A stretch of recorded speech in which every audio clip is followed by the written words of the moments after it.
Самозапрет – это способ защитить себя от необдуманных кредитов и финансовых мошенников. Теперь установить или снять самозапрет можно прямо в мобильном приложении Түндүк. Быстро, удобно и безопасно. Откройте приложение Түндүк. Авторизуйтесь с помощью электронной подписи или ID. На главной странице откройте раздел «Услуги». В списке рекомендованных услуг нажмите «Самозапрет на кредит». Внимательно ознакомьтесь с условиями и оформите заявку.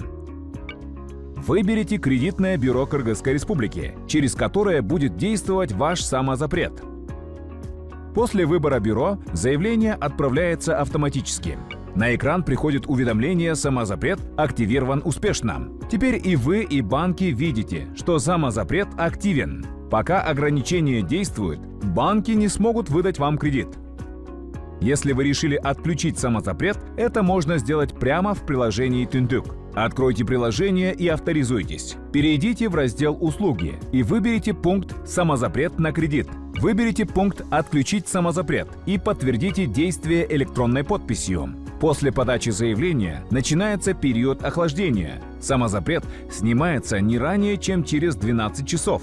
По завершении этого периода информация автоматически обновляется в кредитных бюро, и вы снова можете подавать заявки на кредит. Информация о самозапрете не влияет на вашу кредитную историю. Защитите себя с помощью самозапрета в мобильном приложении Түндүк.